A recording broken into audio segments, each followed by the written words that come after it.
Olá, estamos de novo aqui no programa Espaço Crescer da TV das Artes. Hoje com um tema bem interessante, trazendo uma pessoa diretamente do Rio de Janeiro para falar sobre avaliação neuropsicológica. Vamos falar com a Camila Correia, ela é psicóloga, neuropsicóloga, ela teve várias experiências com adictos e clínicas.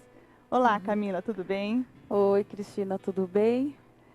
Camila, todas as neuropsicólogas são psicólogas, né? Sim. A neuropsicologia, ela veio uma graduação, ela veio a pós-graduação, mas explica pra gente qual é a diferença entre a psicóloga e a neuropsicologia. Tá.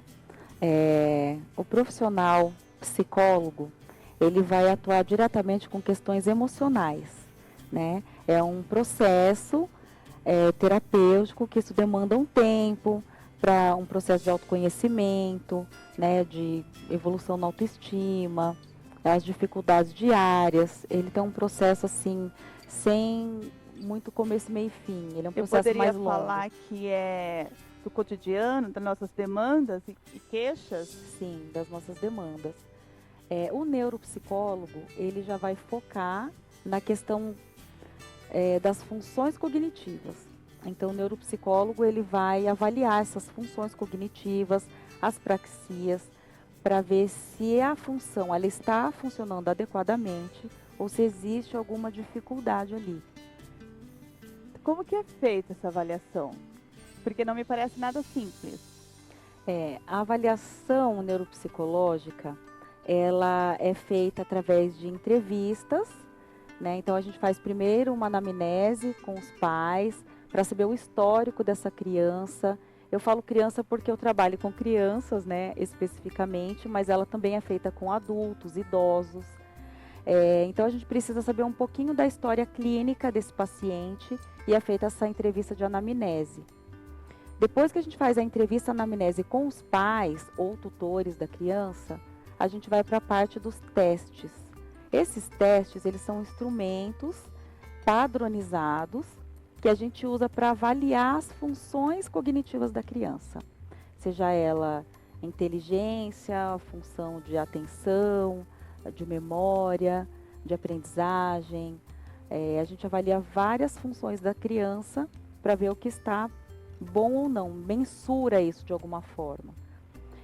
Depois a gente faz a gente pode usar também escalas, né, para ajudar nesse auxílio desse instrumento. E depois a gente faz uma sessão devolutiva com os pais. Essa devolutiva, eu vou fazer um laudo explicando todas essas funções e eu passo isso para os pais. Eu costumo dizer, não sei se você vai concordar comigo, que quando você faz uma tomografia, ele vai mostrar se tem lesões, se tem algum tumor, mas quando você faz a avaliação neuropsicológica, ele vai mapear todo o funcionamento cognitivo da criança ou do adulto. Exato, é isso mesmo. Ele faz um mapeamento, né? Ele vai rastreando todos os componentes das funções cognitivas. E a gente foca na hipótese diagnóstica que vem encaminhado, né? A gente dá uma atenção maior nessa hipótese diagnóstica, em testes relacionados a essa hipótese diagnóstica. Esses testes, ele só para psicólogos mesmo, a maioria? Sim, a maioria são testes padronizados, só o psicólogo pode usar, mas a gente também depende da queixa, né? A gente também usa outros instrumentos qualitativamente. Né, a gente faz uma visão mais qualitativa da qualidade dessa disfunção da criança.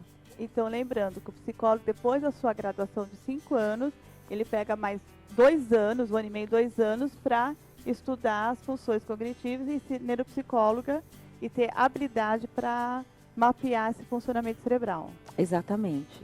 É feita uma especialização. Então, a gente faz a formação de 5 anos e depois a gente faz uma especialização.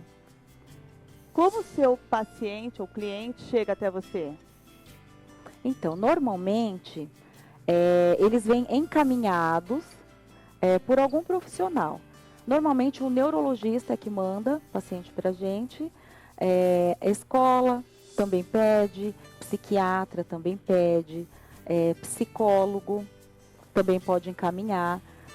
São pessoas que normalmente estão lidando com a criança e percebem alguma diferença, alguma coisa, comparando a outras crianças da mesma idade, ela está um pouquinho atrasada, ou a linguagem, né? Aí eles vão percebendo essa questão, ou mesmo a psicóloga, e aí encaminha para a gente. Aquela dificuldade que é difícil de fazer com que a criança evolua, é uma dificuldade a mais. Isso. Quando a gente está no dia a dia com a criança, os pais sempre percebem algumas coisas. Às vezes eles até não querem admitir isso, né? Ai, não, meu filho, não, isso é normal, isso não é. Mas acaba que quando está com outras crianças, em vários contextos diferentes, eles acabam percebendo que aquela criança tem alguma dificuldade, alguma diferença das outras da mesma idade. É aí que levanta, dá um alerta, ou a escola percebe, né, e aí passa para os pais. E aí, normalmente, um perfil assim é que eles encaminham para a gente fazer a avaliação. E essa avaliação tem todo o protocolo, né, a seguir. E as sessões são muito altas, são muito grandes, como que é isso? Então, diferente do psicólogo, que atua um tempo, aí um certo período, né, longo, na avaliação neuropsicológica, a gente tem um número determinado de sessões, né? É só o tempo em que eu vou estar fazendo a anamnese, a entrevista inicial, a aplicação dos testes e a devolutiva. Ponto, terminou ali, né? A avaliação neuropsicológica termina quando termina a aplicação dos testes. Depois desse processo da avaliação, a gente vai para um outro processo, que é a reabilitação das funções que apareceram prejudicadas.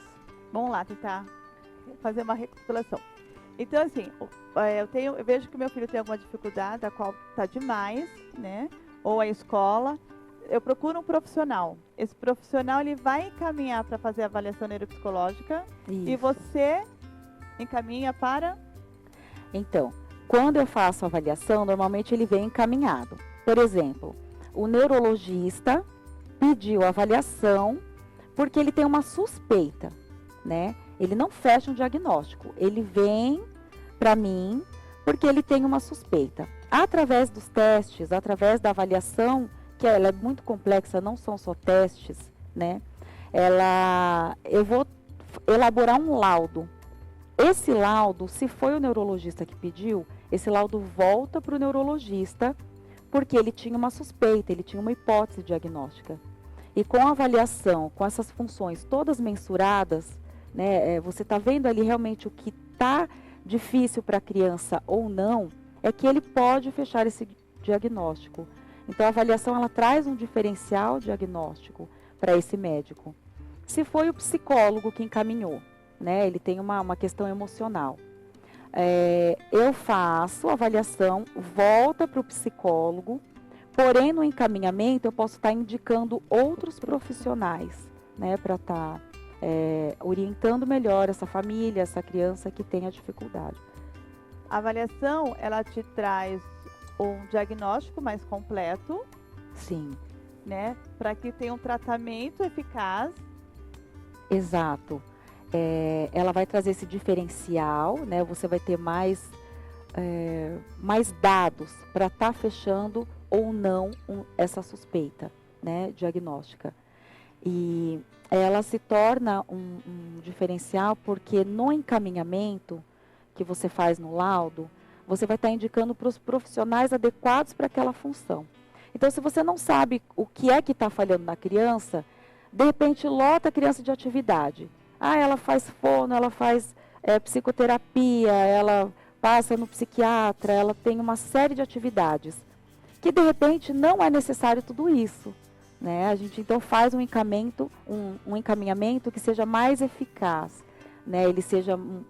A gente faz um plano de tratamento que seja mais adequado e mais eficaz para aquela dificuldade específica da criança. Até porque os profissionais não trabalham no escuro, né?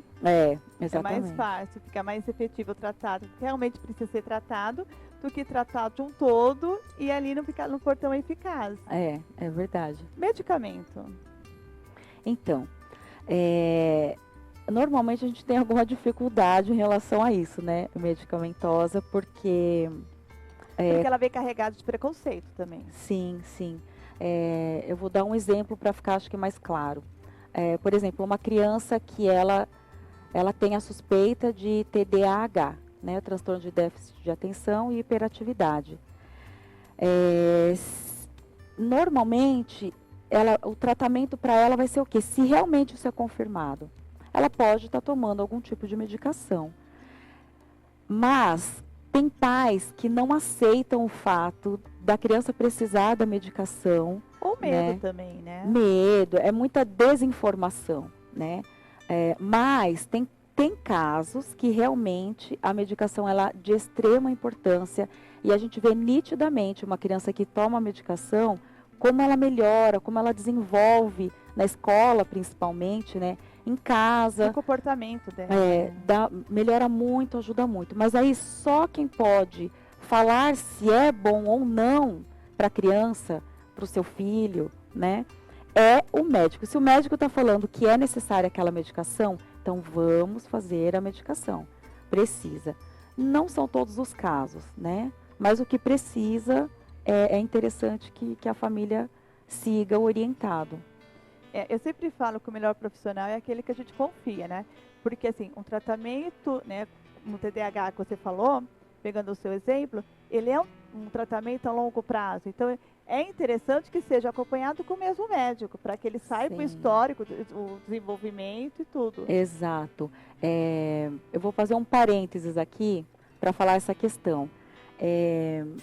Tem muitos pais que questionam isso, né? Ah, mas o médico nem viu meu filho e já deu medicação. Gente, vamos prestar atenção no médico que vocês estão indo. Porque, assim, é importantíssimo que o médico, ele faça um histórico sobre essa criança. Eu estou falando criança porque eu atendo criança.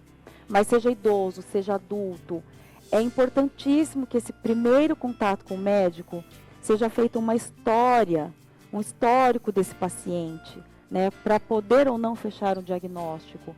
Se você só chega lá, ele mal olha para o seu filho, ou ele não pergunta, ele não pergunta da história e já fecha um diagnóstico, realmente é complicado, porque aí nesses casos que entra a medicação, né? Precisa ter o histórico, né? A gente não consegue fechar assim, olhei, não é assim, né? Então a gente precisa confiar no profissional. Normalmente eu venho com pessoas indicadas também, né? A indicação também é importante. Eu acho que tem que ter aquela empatia. Eu olhei, gostei, o que o profissional está me falando, eu consegui acolher, fez sentido para mim, é esse profissional que eu quero. Precisa ter confiança, precisa ter empatia, senão, às vezes até o profissional está indo no caminho certo, né? Mas como a pessoa não tem empatia, ela cria uma resistência, não gosto, e aí o que o profissional orientar, ela vai acabar não acatando, né? E porque assim, é como eu falei, é um tratamento a longo prazo. A longo prazo. Né? Eu costumo falar nas consultas que assim, modificar o funcionamento cerebral, que ele funcione de acordo, requer o seu tempo. Né? O remédio não vai fazer isso. Uhum. E tem o início, que é mais problemático, de ter aqueles efeitos secundários. Uhum. Por isso é sempre importante seguir as recomendações médicas. Sempre.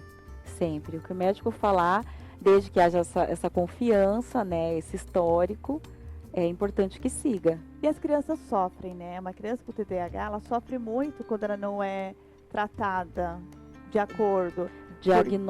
Não tem um diagnóstico correto, né?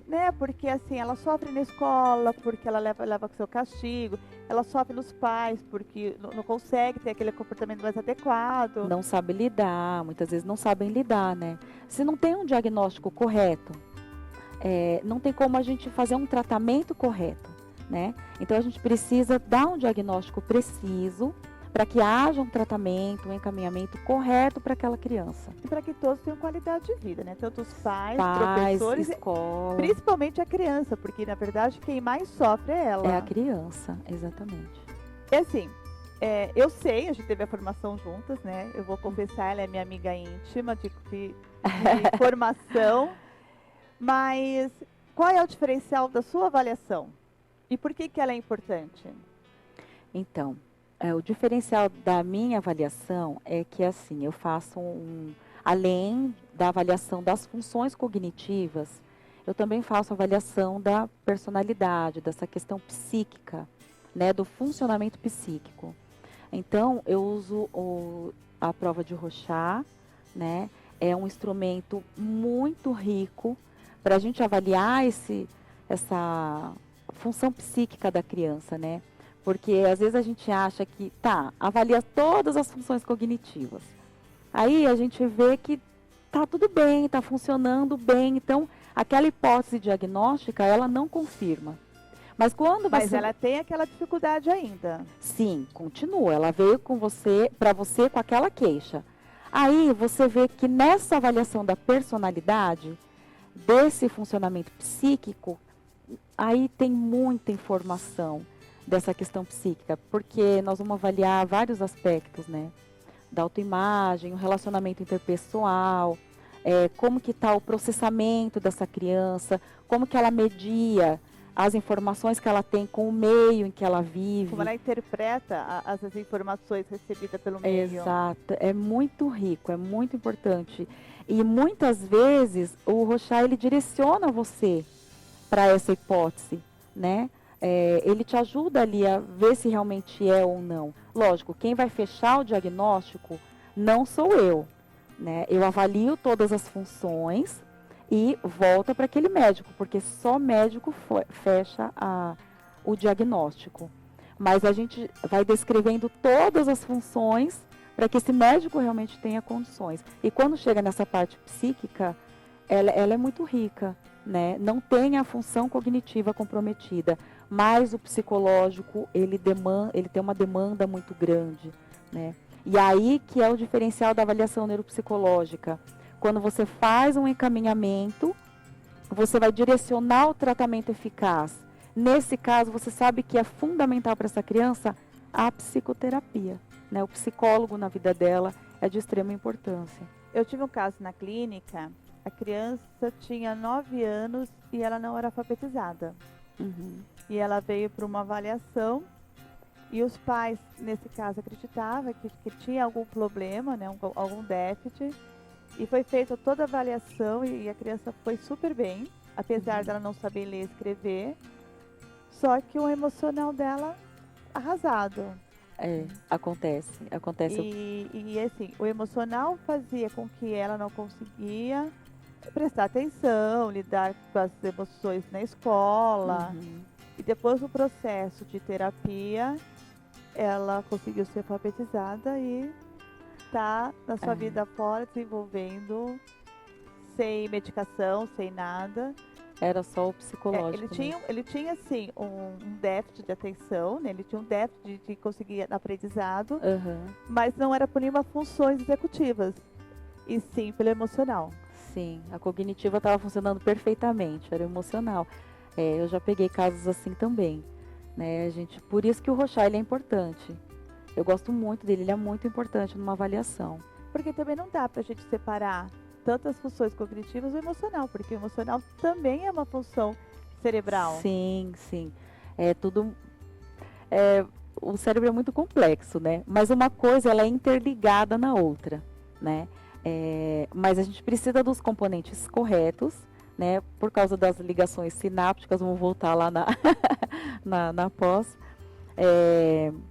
Como o cérebro, ele tem essa questão da plasticidade neural, a gente sabe que aquela função cognitiva, ela pode ser feito um novo caminho para habilitar uma função que está prejudicada, né?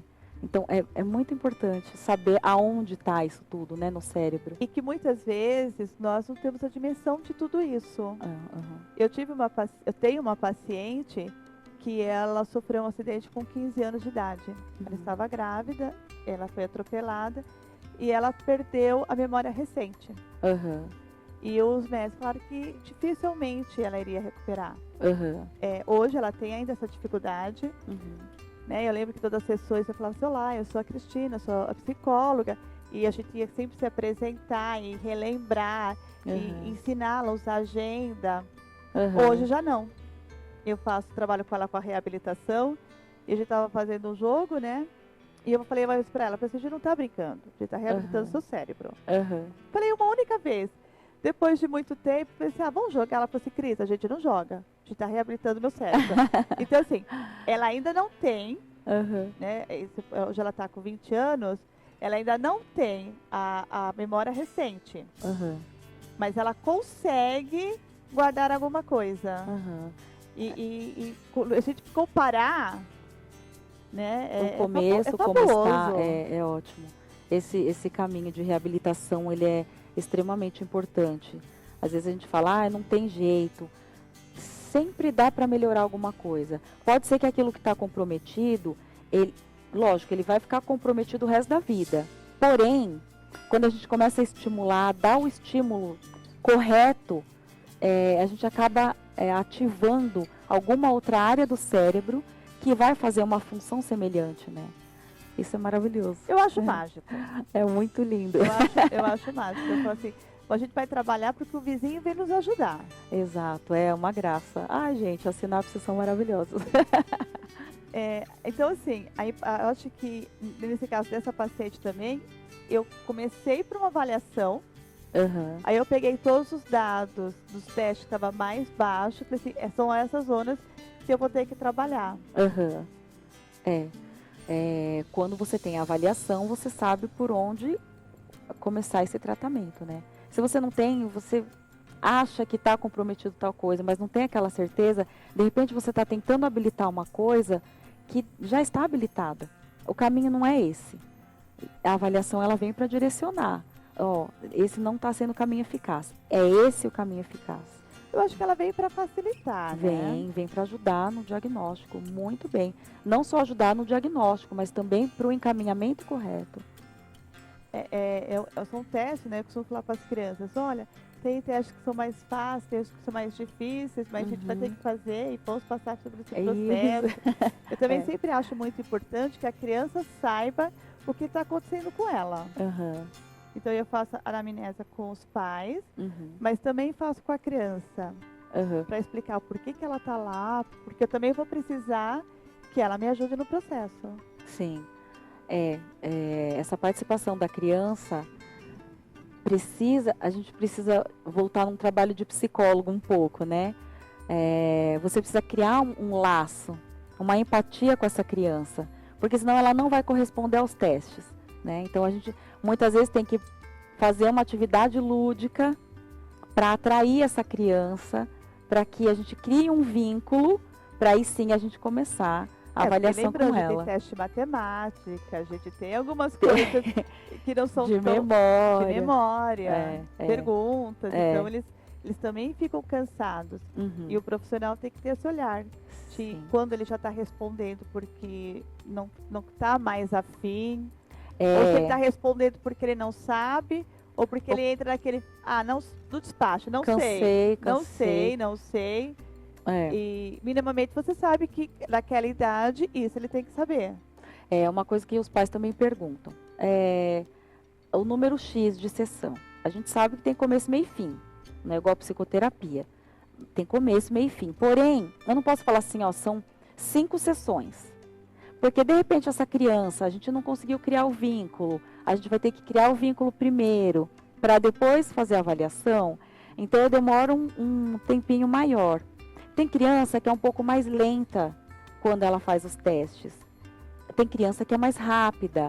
Então, esse tempo que a gente não tem muito certo como é. A gente tem uma noção, tem começo, meio e fim, mais ou menos o número de sessão, mas pode se estender um pouco, diminuir um pouco, devido ao processo próprio da criança. Cada criança é única. Até pela dificuldade dela. Se ela tem um déficit de atenção e não consegue ficar parada, você tem que estar toda hora, todo momento, trazendo aquela criança, estimulando, para que ela consiga fazer direito. Exato, passar pelo todo o processo.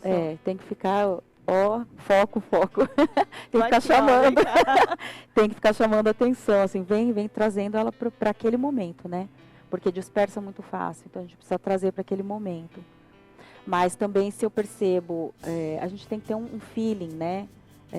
nesse processo de testes. Um olhar, né? A criança cansou, parou. Mas ela só fez 20 minutos de sessão. Tudo bem, gente, mas ela cansou, ela não está correspondendo. Se eu não perceber que ela cansou, eu vou acabar prejudicando lá no final. Né? É porque ela vai dar respostas para mim de qualquer jeito. Que não que é. Eu falo assim, que não é o que ela é. É porque só porque ela cansou. E não vai ser digno, né? Não vai ser. Que nem eu falo assim para os pais, você está cansada. Uhum. Você tem que fazer um bolo, tem que fazer isso, tem que fazer aquilo. As suas últimas tarefas vão ficar ineficazes, vai ser de qualquer jeito. Saiu o que saiu. E na nossa avaliação não pode ser assim. Tem que ser eficaz, tem que fazer o melhor possível. Uhum. A gente tem que estar prestando muita atenção, né? E envolvendo a criança ou o adulto. Uhum. O adulto nem tanto, porque o adulto já sabe que ele está lá por causa disso, ele precisa disso. Uhum. A criança ainda não tem essa consciência, então você tem que estar sempre estimulando. A avaliação ela é bem complexa, né?